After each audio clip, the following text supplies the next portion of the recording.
I didn't expect it, but it still hit like a punch in the gut. My son looked me in the eye and told me they didn't want me in the family photo. Not this year, not ever again. I could have screamed, but I didn't. I didn't cry either. What I did was much worse. I smiled, walked out of the house, and made a phone call. The photographer was booked within the hour. I was done playing nice, done being the forgotten one. Let them think I was out of the picture. This was just the beginning. I wasn't going to be pushed aside anymore. Wasn't going to quietly accept their version of the story, where I was always the one left behind. For years, I had been the one who gave, who supported, who never asked for anything. But now, I was done. I wasn't the afterthought in their lives. I wasn't the background figure who existed only to take up space when they needed me. No, this time, I was going to make my own place. They thought I was done. They had no idea who they were dealing with. I was about to take control of my story, one frame at a time. There's not a day that goes by when I don't think about the sacrifices I made for them. For my children, I worked. I cleaned. I fed them before I fed myself. I stayed up late, waking to the sound of their whispers, worrying about their futures, wondering if I was doing enough. I gave up my dreams for them, my time, my sleep. I could have chased a career, could have had friends, could have had a life of my own, but I chose them. They were my world, my everything, and I thought I was theirs. There was nothing I wouldn't have done for them, nothing I wouldn't have given up to make sure they had what they needed. I poured all my love into their little hands, hoping it would make them strong, give them the world they deserved. I wasn't just a mother to them, I was their protector, their guide, their constant. I thought, as they grew, that they would see me, that they would recognize the love I poured into everything I did for them. But somewhere along the way, I lost myself. In trying to be everything for them, I became nothing to myself, and it seems they forgot me too. It wasn't sudden, not like a slap in the face. It was subtle, like a fading memory, like I was slowly slipping out of their lives without even realizing it. At first, it didn't matter. I told myself it was normal, that as they grew older, they would need me less. But as time passed, I began to see it for what it really was. They had moved on, and I was left behind. I spent my life giving them everything, and I was proud to do it. But now, I look back and realize that in giving them everything, I gave away parts of myself I could never get back. And somewhere in the process, they forgot to look back at me, to see the woman who had spent years working to make their lives better. I don't regret the choices I made. I don't regret the sacrifices. But I can't help but wonder, when did they stop seeing me? When did they stop noticing all that I gave, all that I did for them? I thought I was their world. I thought they were mine. But now, as I stand here, looking at the space that has grown between us, I realize that I was wrong. I wasn't their everything, not anymore. And somehow, I had allowed myself to believe that I had to be. At first, I tried to ignore the small things. My son's increasing silence. My daughter's busy schedule when I needed her most. It was subtle at first, a missed call here, a text not returned there, but over time, it started to feel like something more. They began treating me like I was an inconvenience, not a mother. The little things that once made me feel loved, the conversations we used to have, the way they'd make time for me, seemed to fade. I told myself, it's just a phase. They're busy. They love me. It didn't make sense. And yet, I kept convincing myself it would pass. They were growing up, becoming their own people, and that's what I had wanted for them, right? But deep down, I couldn't shake the feeling that something had shifted. Even when they didn't answer my calls, I refused to see it. I refused to acknowledge that they were pulling away, that they no longer needed me in the way they once had. I kept telling myself that life was just moving too fast for them, that they were overwhelmed, that it had nothing to do with me. After all, I had been their constant. I had been the one who always showed up, always took care of things, always made sure they had what they needed. I had given them everything I had. How could they turn away from me? I wanted to believe it was nothing, that it was just a momentary lapse, a busy time in their lives. But my heart knew better. My heart had always known better, but I ignored it. I didn't want to believe they could turn on me. I didn't want to believe that the children I had raised with all my love, the ones I had sacrificed everything for, could forget me. But even as I pushed those thoughts away, I couldn't escape the truth. I could feel it. I could feel the distance growing between us, like an invisible wall that I couldn't break down no matter how hard I tried. The way they seemed to shrink when I entered a room, the way their conversations would stop when I walked in, as if they didn't want me there, didn't want to acknowledge me anymore. And yet, I kept telling myself that it was just a phase. I kept telling myself that I wasn't being pushed aside, that this was just life moving forward. But in the quiet moments, when no one was around, I knew. I knew that the bond we once shared was slipping away, and I couldn't do anything to stop it. I didn't want to believe it, but there I was, standing in a home that no longer felt like mine, feeling like a guest in my own life. The walls, once filled with laughter and life, now seemed distant, cold, as though they were closing in on me. And no matter how hard I tried to fight it, I knew the truth. I wasn't part of their world anymore. They had moved on, and I was left standing in the silence of a family that no longer seemed to need me. They took everything while smiling. The house I had cleaned, the space I had cared for, my things, my memories, my life, all tucked away in boxes with labels I didn't write. They acted like they were doing me a favor, like this was some sort of upgrade, some better place they were sending me to. But I saw it for what it really was. It wasn't a gift. It wasn't an improvement. It was a taking. They didn't care about my happiness. They didn't care about what I wanted, about what I had built, about the life I had created for myself. No, this was about them. This was about them clearing out the space I had made my own, the space they no longer had room for me in. The bed wasn't mine. The room wasn't mine. Not even the tears were mine anymore. They had taken that too. They didn't let me grieve. They didn't let me mourn what was being ripped away from me. They had already decided, and their decision was final. They tried to pretend it was all just business, a simple move, a practical choice, something done out of care. They smiled, reassured me, told me this was for my own good. They said I'd be happier in this better place. But I wasn't fooled. I could see it in their eyes, in the way they moved things around as if I wasn't there, as if I didn't have any say, as if the life I had lived for so long didn't matter at all. They weren't giving me a gift. They were taking everything I had left, the home that had been mine, the space I had filled with memories, with love, with years of hard work and care. They were just stripping it away. And as they did, they smiled, thinking I wouldn't notice, thinking I wouldn't feel the sting of their actions. But I did. I felt it all. Every word, every decision, every moment they took from me, without asking, without considering how it would feel. And in that moment, I knew I was done. I wasn't going to pretend anymore.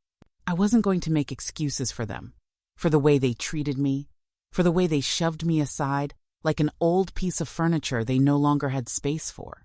They thought they could erase me. They thought they could take everything and leave me with nothing. But they were wrong. I wasn't going to let them do it. I wasn't going to let them take my dignity, my worth, my place in this world. They could take the house, they could take the things, but they couldn't take me. And as they smiled and continued to pack up the life I had built, I realized that they had made the biggest mistake of all. They thought they were giving me something better, but they had already taken everything that mattered. I wasn't angry. I wasn't even upset. I was done. The betrayal wasn't loud or messy. It was quiet, calculated, and cold. But I wasn't going to be their victim anymore. I wasn't going to shrink and let them continue to take from me. This was the end of my silence, the end of me letting them decide who I was, what I meant. I wasn't going to fade away like they thought I would. I was done. And this time, I was walking away with my head high, my heart intact. And they wouldn't be able to take that from me. I wasn't screaming. I was writing. I wasn't plotting revenge. I was planning my freedom. They thought they buried me when they shipped me off like a forgotten relic, discarded and left behind, thinking I would quietly fade into the background. But I wasn't dead. I was planting something. Every night, I wrote down every injustice, every lie, every slight that had been thrown my way, all the things they thought I had forgotten or didn't notice. I wrote about the ways they treated me like an afterthought, like my voice didn't matter, like my presence wasn't even worth a second glance. I wrote because it was the only way I knew how to regain my power. It was the only way I could remind myself that I still had control, that I was still in charge of my own future, even if they tried to take that from me. Every night I wrote. I wrote about the way they made decisions for me without asking, about the empty promises they made, about the way they looked through me instead of at me. I wrote it all down, letting the ink hold the weight of the betrayal. I wasn't wasting my time being angry. I wasn't crying about what they had done. I was preparing for the day when I could leave, when I could step into my own life again, without them dictating who I was or what I could be. I wasn't just surviving in the silence. I was building something. Quietly, methodically, I called in favors. I reached out to people who had once offered help, but whom I had neglected while I was busy giving everything to them. I sought information. I studied. I learned how to navigate the world I had once felt powerless in. I looked for the gaps in their plan, the spaces they hadn't accounted for, the opportunities they didn't think I would see. And slowly, I built a life for myself, one small piece at a time, until I had created a world they couldn't take from me. They thought they had locked me away, hidden me from sight. They thought I was done, that I would be a shadow of the woman I once was, a forgotten memory they could put away and never think about again. But what they didn't understand was that in their attempt to erase me, they had only given me the space to grow. I wasn't shouting, wasn't causing a scene. I wasn't trying to make them understand or feel guilty. I didn't need their validation or their permission. What I needed was to rebuild, to start from scratch, to carve out a space where I could be me again without apologies, without fear of being discarded. Every word I wrote was a step closer to that future. Every letter was a declaration that I wasn't going to stay quiet any longer, that I wasn't going to let their cruelty define me. And then, when the time was right, I took the first steps. Slowly, at first, but with more confidence than I had ever had before. The house I had once been forced into, the life they had pushed me into, no longer held any power over me. I was becoming someone else, someone who had found her own strength, her own voice. The woman they thought they had buried was standing tall, stronger than they could ever imagine. They thought I was done, that they had beaten me into submission, but I had just begun. They hadn't even begun to understand what I was capable of. I wasn't screaming.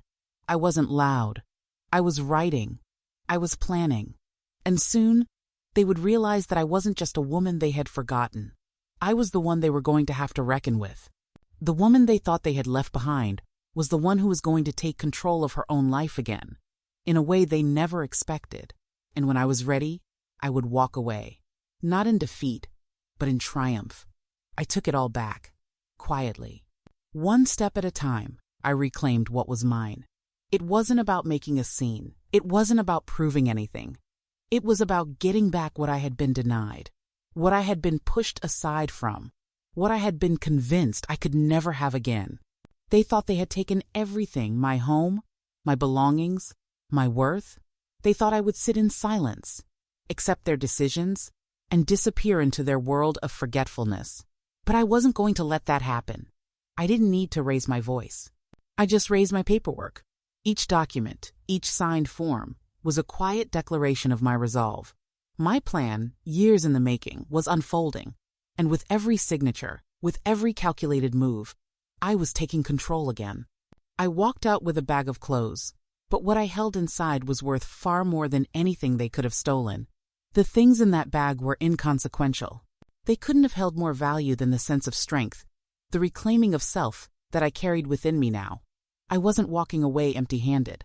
I was walking away with my dignity, my independence, and my power. They didn't see it. They never saw it coming. They thought I was just a quiet woman who would fade into the background once they pushed me out of their world. But I had been watching, learning, planning. The woman they thought they had silenced was the one who had silently been preparing to take back everything. With every move I made, they thought I was helpless. that I was simply too old, too worn down to do anything about it. They didn't realize that their actions had only given me the space to rise again, to reclaim what was rightfully mine. I had spent too long being the one who gave everything, the one who was overlooked, the one who kept her mouth shut, waiting for the love and respect that would never come. But I wasn't that woman anymore. I wasn't waiting anymore. I wasn't begging. I was acting. And what I was taking back, piece by piece, was something they could never understand. I had walked out with clothes, but what I held inside was my spirit, untethered and strong. They had tried to bury me under the weight of their decisions, under the weight of their disregard. But I had risen, quietly, strategically, and with purpose.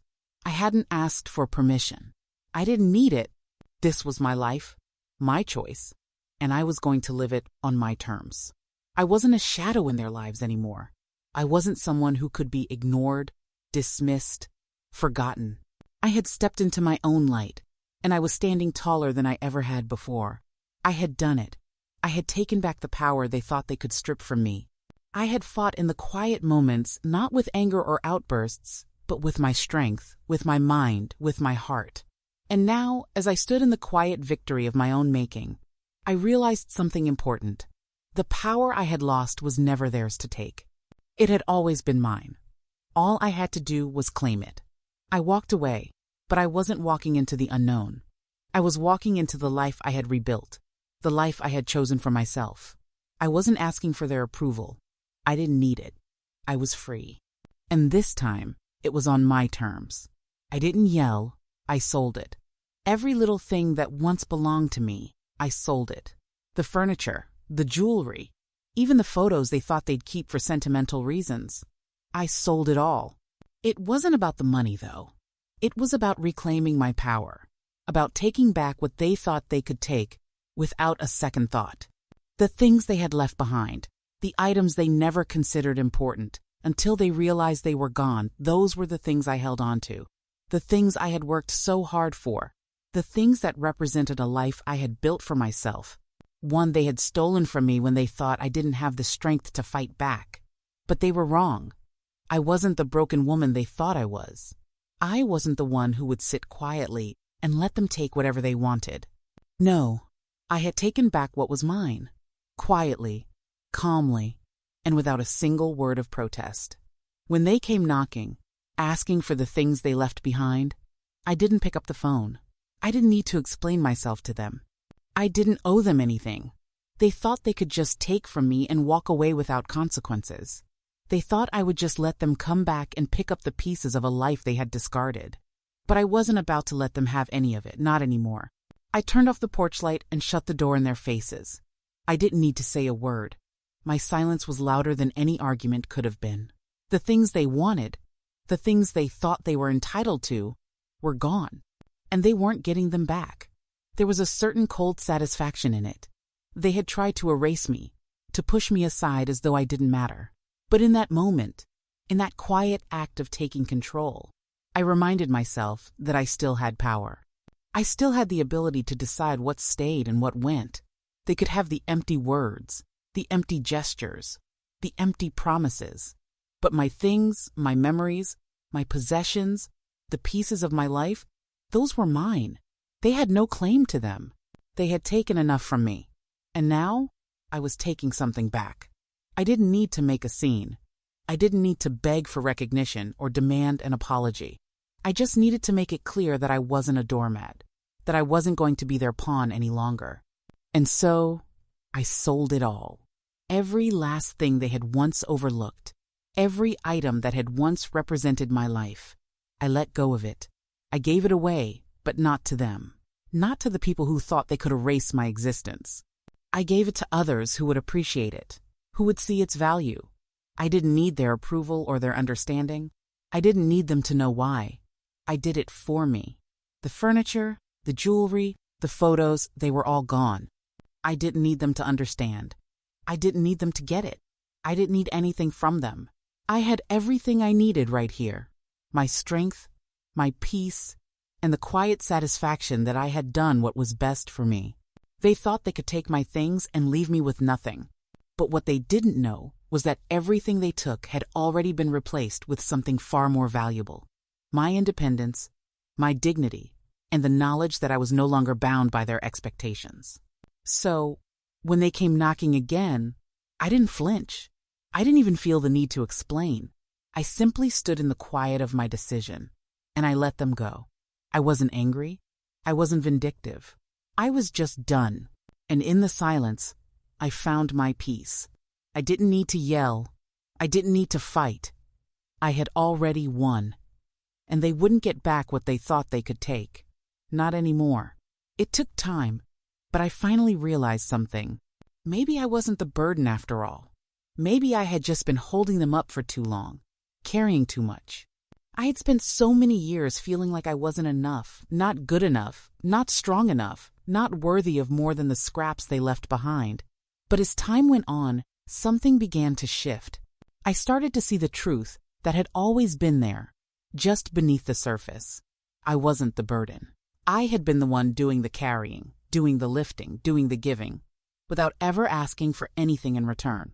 And somewhere along the way, I had lost myself in that role. I had spent so much of my life telling myself I wasn't enough, that I was always going to be the one who needed to make the sacrifice. But I am enough. I've always been enough. I just had to remember it.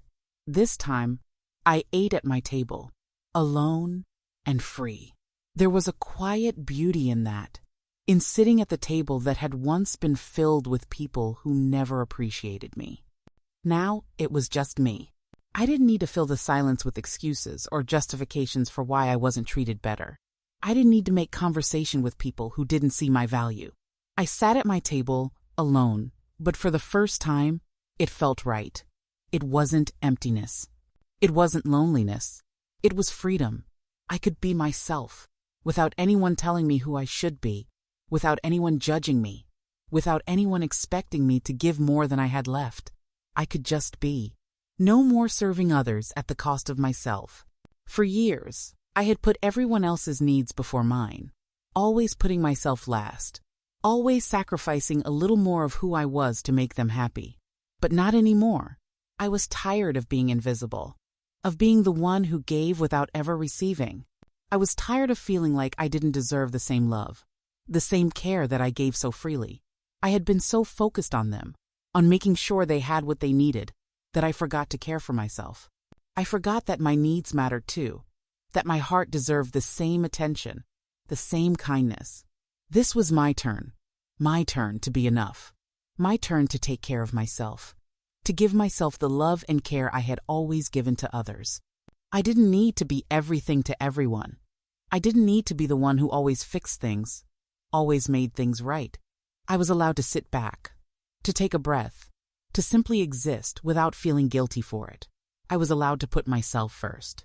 And for the first time, I felt the weight of all those years lifting off my shoulders.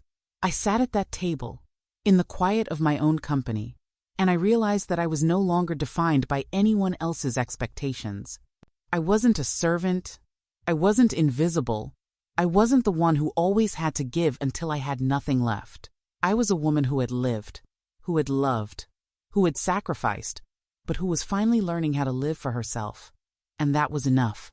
For years, I had let my worth be defined by their approval, their love, their need for me. But now, I understood that I didn't need any of that to be complete. I was enough on my own. I had always been enough. And sitting at that table, alone, but finally free, I realized that the only approval I needed was my own. I had spent too many years wondering if I was enough for them. But now, I knew I was enough for me. And that was all that mattered. I wasn't alone. I was a spark in a field of quiet fires. Each of us, small but steady, burning with the kind of strength that doesn't shout for attention, but simply exists. There are more of us than they know. Women like me who have fought battles they'll never see, standing tall when they're told to sit down, holding up the world when no one is looking. We've been overlooked, dismissed, expected to bend and break, but we don't. We endure. We push forward. We keep going, even when the world tells us we shouldn't. They think we're weak. They think we're just background noise in the grand scheme of things. But they couldn't be more wrong. We're silent, but we're strong. We've lived lives full of sacrifice, of giving without question, without recognition. We've been the ones who have picked up the pieces, held everything together, and kept our families, our communities, and our hearts intact, often at the cost of ourselves. We've fought through pain, through loss, through the exhaustion of always being the ones to give, but we've never asked for anything in return. That's the quiet strength of women like me. We don't need validation from anyone. We don't need to be told we're doing a good job. We do it because we know it needs to be done. We keep the wheels turning, even when no one else is watching, even when it feels like we're the only ones who care. But there's something more to us than just endurance. There's power in our silence, in our calm. We don't need to shout to be heard. We don't need to make noise to make a difference. We carry our strength within, and it's enough. In the quiet moments, in the spaces where no one else can see, we find our fire again, and we rise. And we are not alone. We are everywhere. We are in every woman who has quietly supported those around her, in every mother who has given everything for her children, in every sister who has stood by when it would have been easier to walk away.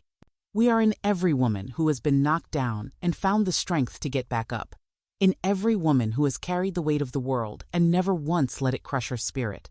We are everywhere, scattered across the world, like sparks waiting for the right moment to ignite. We are the ones who have been forgotten, but we are the ones who have always kept everything together. We are the ones who have fought the quiet battles and won, even if no one ever knew we were fighting. We are the ones who have kept our heads high, even when the world told us to bow down. And together, we rise. Together, we stand tall, and we will no longer be overlooked. We will no longer let ourselves be silenced. We will rise, and they won't be able to ignore us any longer. I wasn't alone, and neither are any of us. The quiet strength of women like me, like you, like all of us, is something the world can't break. It's something they can't ignore, because we are the ones who hold everything together. And when we rise together. And they will know our strength. They will see us. They will hear us. And they won't be able to forget us. They thought they'd write me off.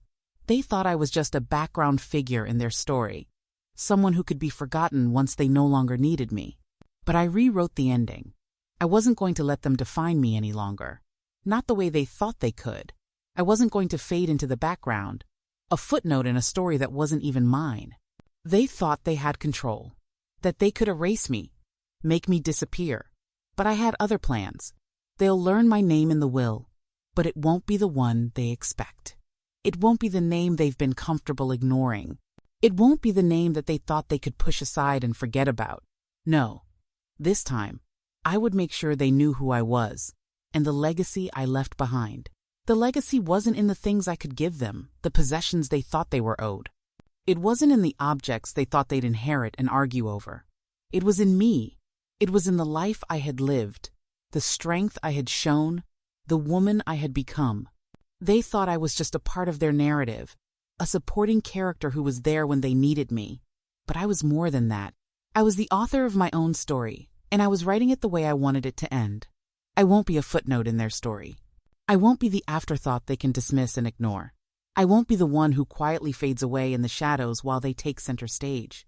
No, I will be the chapter they can never forget. The chapter that speaks to all the sacrifices, all the love, all the strength I poured into my family. They thought I was nothing without them, that I was invisible and insignificant. They thought I would disappear once they pushed me aside, once they made it clear that they had no use for me anymore. But the truth is, they can never erase what I gave them. They can never erase the role I played in shaping their lives, in giving them everything I had. And even if they try to forget, they will always remember my name, because I will not be forgotten.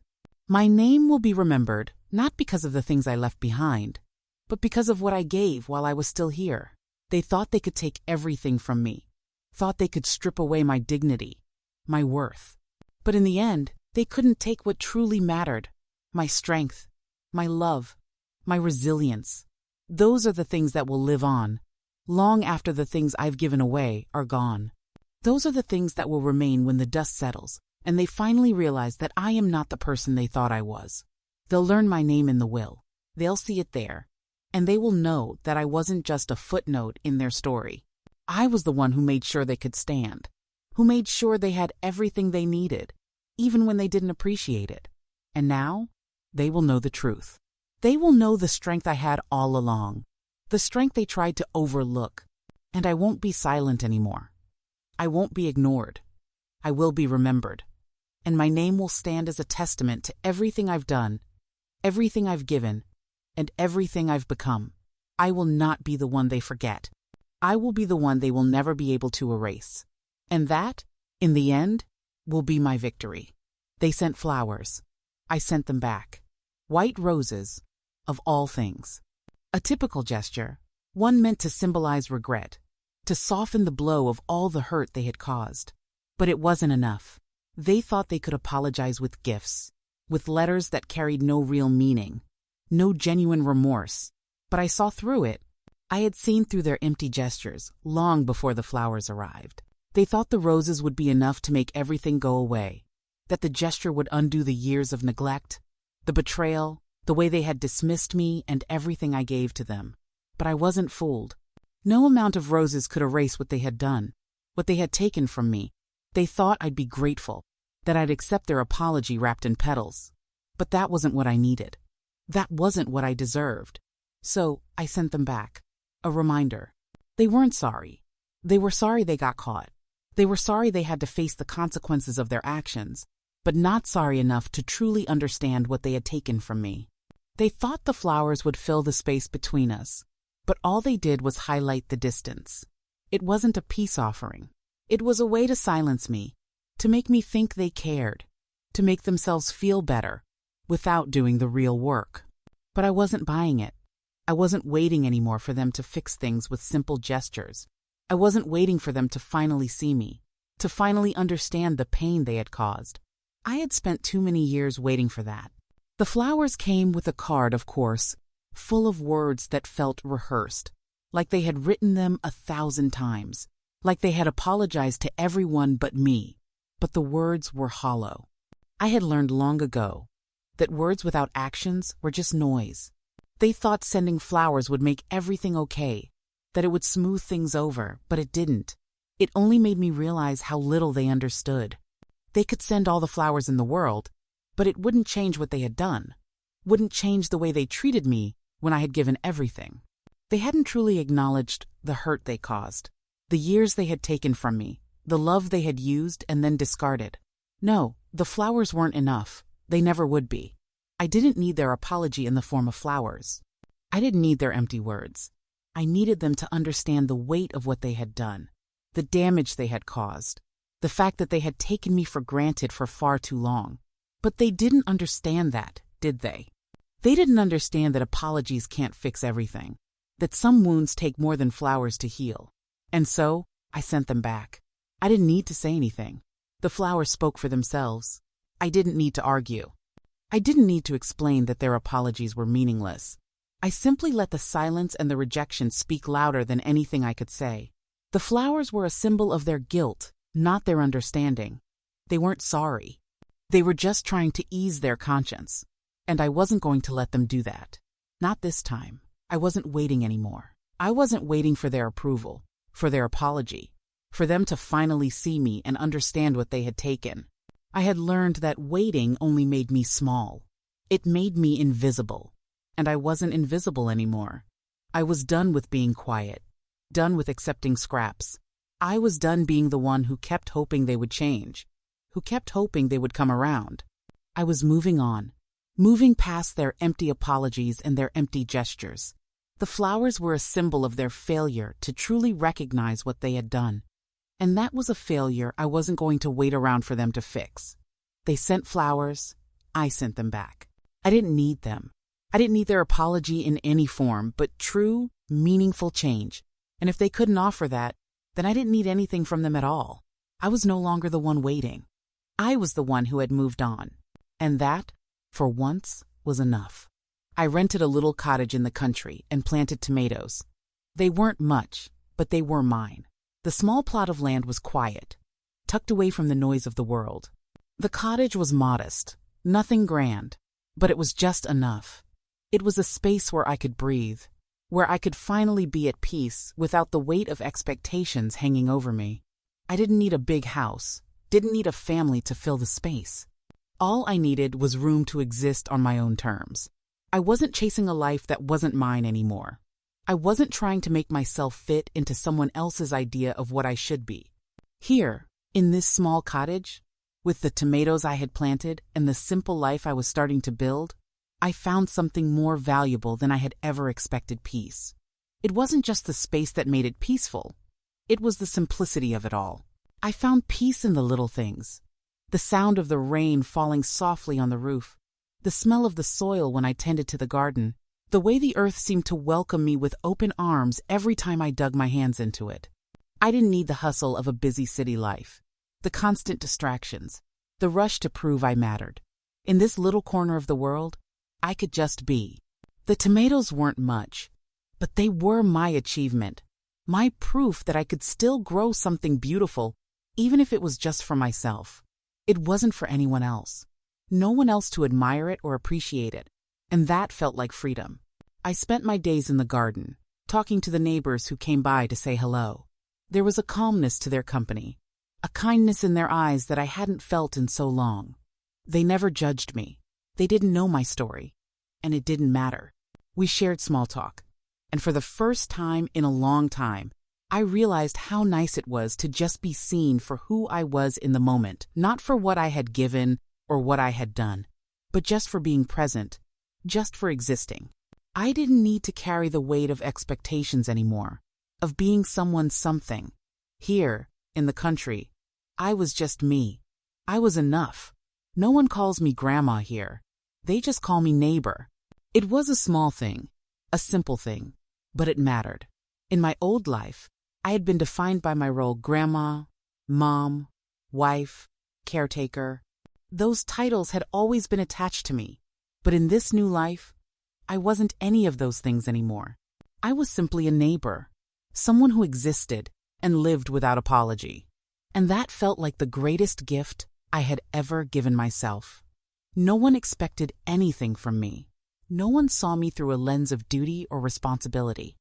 I was just a person who lived in a small cottage and tended to her tomatoes.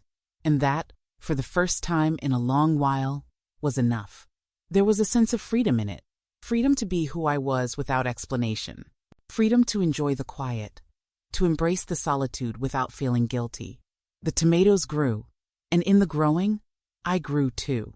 Slowly, quietly, in my little garden, I was finding myself again. I was learning that I didn't need anyone's approval or validation to be at peace. I was learning that I could be content with just the simple, beautiful things in life. The rain, the soil, the quiet mornings, and the kind smiles of my neighbors. That was enough. The quiet of my little cottage wasn't loneliness. It was peace. And in the peace, I found joy again, a joy that didn't depend on anyone else, that didn't rely on others to define my worth. It was mine to hold, mine to cherish, and mine to keep. No more pretending, no more waiting for someone to appreciate me. I was enough. And in this small, quiet place, I realized I had always been enough. I wrote the truth in pen, not rage. I had spent so many years silencing myself, hiding my thoughts, my pain, my frustrations, for the sake of others, but no more. The quiet had been my companion for far too long. It wasn't that I hadn't wanted to speak up before, I had. It was that they never listened, or worse, they tried to drown me out. So, I wrote. I wrote the truth, not with bitterness, but with honesty. I wrote to understand myself, to make sense of everything that had happened, to process the years of neglect, the years of being taken for granted. I wrote to release the weight that had been building in my chest, to give myself the permission to be seen, to be heard, even if it was just by me. And when the time came, I sent those letters, all of them, including the one to the family. The letter to them wasn't written in anger. It wasn't written to punish, to shame, or to cause pain. It was simply my truth, laid bare in black ink, for them to read if they ever chose to. I didn't need to scream to make myself heard. The words I wrote were enough. I didn't need their approval. I didn't need their understanding, though it would have been nice. I just needed them to know that I had a voice, that I wasn't invisible, that I had been standing there all along, waiting to be seen. They took my voice for so long. They silenced me with their neglect, with their indifference, but in the end, I wrote it louder than they ever could. I didn't expect them to understand, not right away, not after all these years, but I needed them to read it, to hear it, to know that I had lived a life of sacrifice, of quiet strength, of unspoken love. I didn't ask for their forgiveness. I didn't ask for their pity. I just needed them to know that I was no longer the person they could walk over. I wasn't the woman who would be quiet anymore. I wasn't the woman who would stand in the background while they took from me. I was the one who was finally speaking, who was finally telling my own story. The letter was a declaration, a final act of reclaiming my power. It wasn't about revenge. It wasn't about proving them wrong. It was about me. It was about me choosing to be heard, me choosing to be seen, me choosing to be my own voice in a world that had tried to silence me. I didn't have to fight. I didn't have to beg. I just wrote it, carefully, deliberately, without anger, without bitterness. It was the truth, plain and simple. And in the end, that truth was enough. When I sent it, I didn't expect anything to change. I didn't expect apologies, or even understanding. But I had done what I needed to do.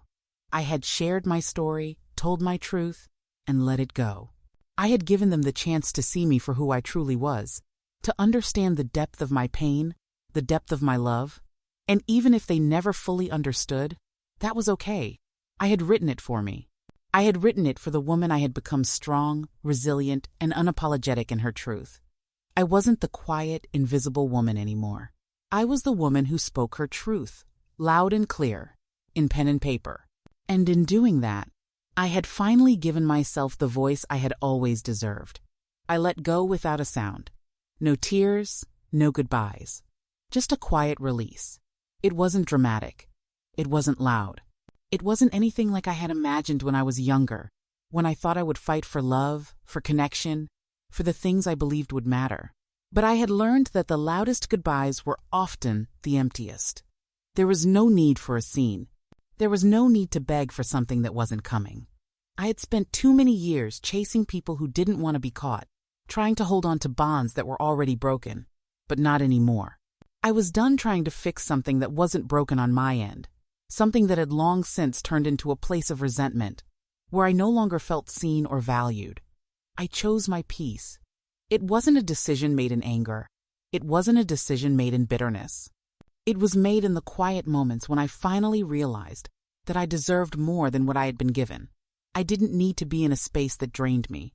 I didn't need to keep going back to people who made me feel small, who took and took without ever considering what I needed in return. It wasn't about cutting them out of my life in rage or defiance. It was about stepping away to make room for something better, something more aligned with who I was becoming. You don't need a funeral to bury a bond. Sometimes, the most peaceful way to end something is with no noise, no final confrontation, just a release, a knowing that what's done is done and what's ahead is mine to claim. I didn't feel guilty for walking away. Not anymore. For years, I had kept trying to find ways to make the relationship work, to keep giving when there was nothing left. I tried to smooth over the cracks, tried to pretend I wasn't hurt by the way I was treated, tried to convince myself that I didn't need more. I told myself over and over that I had to be the one who made the sacrifice, that love meant putting others first, that peace would come if I just kept giving. But it didn't. It only left me empty, exhausted, and unseen. And as much as I had once believed that my worth came from loving others, from being the one who held everything together, I had learned that love had to start with me. I had to love myself enough to know when to let go, when to walk away from things that didn't serve me anymore. I chose my peace, quietly. And in that quiet, I realized that I wasn't running away from anything. I was running toward myself. I wasn't afraid of the silence. I had spent so many years afraid of being alone, afraid of the emptiness that I thought would come if I let go of those relationships, afraid that I wouldn't be enough without them. But the truth was, I had never been more whole. Letting go wasn't the end. It was the beginning of something new. I had freed myself from the weight of toxic connections, from the burden of trying to force relationships that weren't meant to be. No one understood it, not in the way I did, but it didn't matter. The quiet of my decision spoke for itself. The peace I had found, the sense of freedom that came with releasing what no longer served me, was worth more than any apology, any justification, any attempt at reconciliation. I didn't need them to understand. I didn't need their approval or their forgiveness. I had given them everything. And now, I was giving myself the chance to be free. I let go without a sound. Not because I didn't care, but because I had learned that sometimes the best way to show you care is by choosing to let go, by choosing to step into a life where you are seen, where you are valued, and where you are free to be the person you've always been. And in that release, I found my peace. Quiet, clean, unapologetic. My life, my choice, my freedom. I was the storm they never saw coming. For years, they underestimated me, dismissed me, thought I was just a quiet, invisible presence in their lives. They thought they could push me aside, ignore me, take everything I had to give without ever truly seeing me.